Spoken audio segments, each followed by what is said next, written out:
Gracias, diputada, por la pregunta.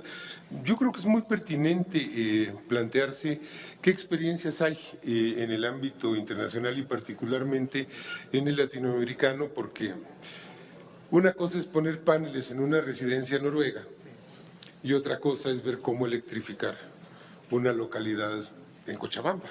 No tiene nada que ver. Me parece que en términos generales, los proyectos que yo les llamo progresistas soberanistas de la década anterior y que han vuelto a resurgir después de paréntesis trágicos en Argentina, en Bolivia, que llegan en Chile, en Perú tenemos un enigma, han tenido en términos generales un fallo común, que es no darle al aspecto socioambiental la trascendencia que debería tener. Incluso Bolivia, en donde hay, digamos, pues hay un planteamiento elevado a nivel constitucional de una ideología que considera el respeto a la naturaleza, a la madre naturaleza, etcétera, ¿no? Sí.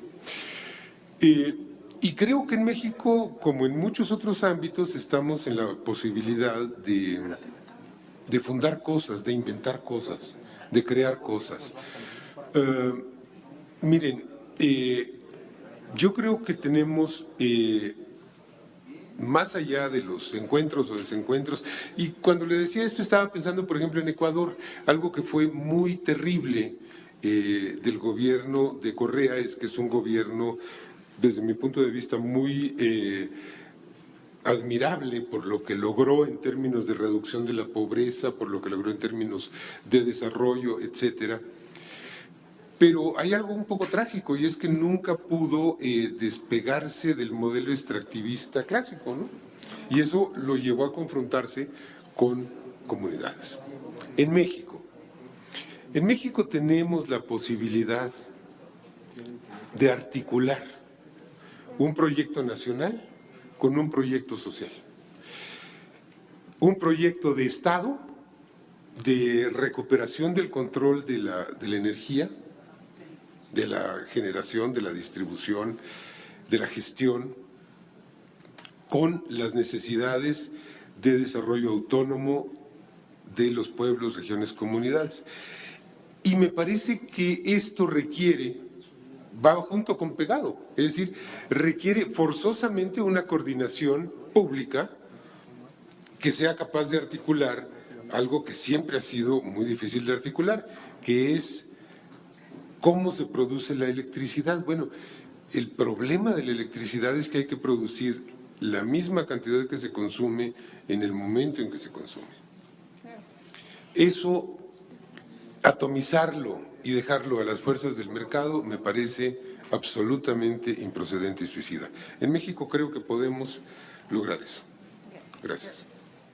Yo estoy convencido de que los procesos, es decir, todos los procesos energéticos y todas las políticas energéticas y de electrificación de Argentina, Bolivia, Chile, en las últimas décadas, a pesar de que han tenido gobiernos progresistas, siguieron marcadas por las lógicas del libre mercado. Porque es muy difícil revertir estas lógicas del libre mercado. Entonces, y sin embargo, creo que sí tenemos a la vista experiencias exitosas digamos, de gobiernos progresistas alrededor del sistema eléctrico. Y posiblemente la que más a mí me gusta es la mexicana. Es decir, yo creo que en nuestra historia encontramos estos ejemplos de cómo un gobierno progresista retoma el tema de la electrificación, combate el libre mercado y logra cosas que son importantes. No se nos puede olvidar que la luz en México, la electricidad en México, nace como un negocio particular, nace como un negocio privado.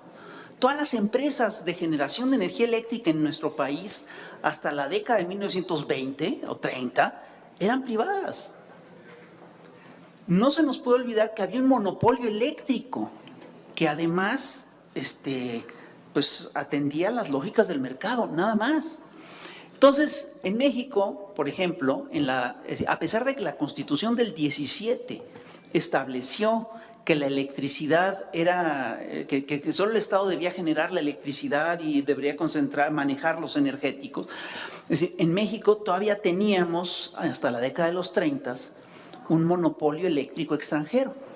Y fue precisamente Lázaro Cárdenas el que fundó Comisión Federal de Electricidad para resolver los problemas que no atendía la empresa privada. ¿Cuál era la realidad eléctrica de México en 1935? Pues el tema era muy sencillo. Las empresas eléctricas solo daban electricidad donde resultaba rentable.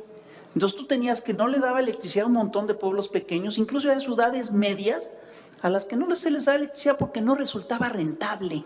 Entonces el 50% de la población no tenía luz. Y eso nos remite al problema central. La luz tiene que ser considerada un derecho social y un derecho humano. Eso es el primer punto. Y yo sí quiero hacer aquí un distingo, una diferencia muy clara. No es lo mismo una empresa del Estado que una empresa privada. Cuando dicen que Comisión Federal de Electricidad es una empresa y se comporta como una empresa, están diciendo una cosa que no es correcta, se está incurriendo en un error muy gordo. El objetivo de la empresa del Estado es proveer un servicio. El objetivo de una empresa privada es obtener ganancias. Y esto, por supuesto, que marca una diferencia brutal entre Comisión Federal de Electricidad e Iberdrola. Aquí han venido los representantes de Comisión Federal de Electricidad a exponer su punto de vista, a plantear toda una serie de temas. Iberdrola no se quiso parar. ¿Por qué no se quiso parar aquí Iberdrola? Pues es una cosa muy sencilla. ¿Y por qué no se quisieron parar otras empresas? Naturgy, ¿por qué no vinieron aquí a exponer las ventajas que podría ofrecer su servicio? Entre otras cosas porque lo que han hecho es muy cuestionable. Entonces, yo sí creo que el modelo que tenemos que buscar está en nuestra propia experiencia, en la experiencia nacional. No se debe olvidar que entre 1938 y 1960, el 85% de toda la inversión que se hizo en el sector eléctrico la hizo Comisión Federal de Electricidad.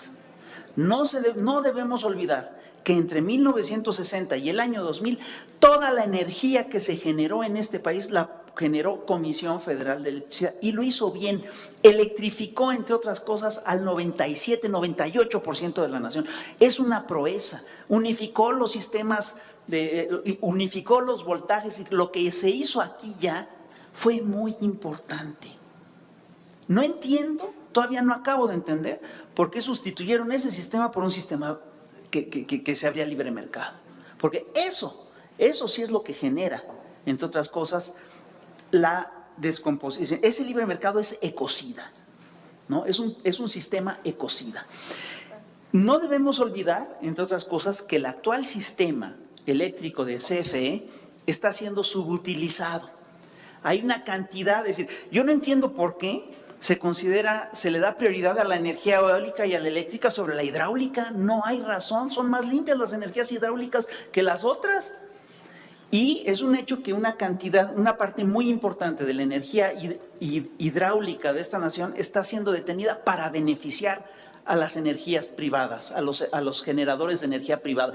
Y es un hecho además que el grueso de las plantas de los privados son de ciclo combinado.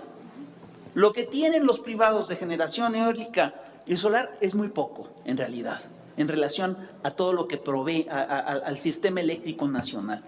Y la última cosa que tenemos que tener muy clara es que sí se necesita es decir, para hacer la transición energética se necesita un orden, se necesita una visión de Estado y se necesita una visión que busque defender a la sociedad en su conjunto. Esa visión solo la puede tener una empresa que considera, o un Estado que considera, que la electricidad es un derecho humano y un Estado que además entiende la importancia de conservar la soberanía eléctrica. Estas cosas sí están en la reforma planteada por López Obrador.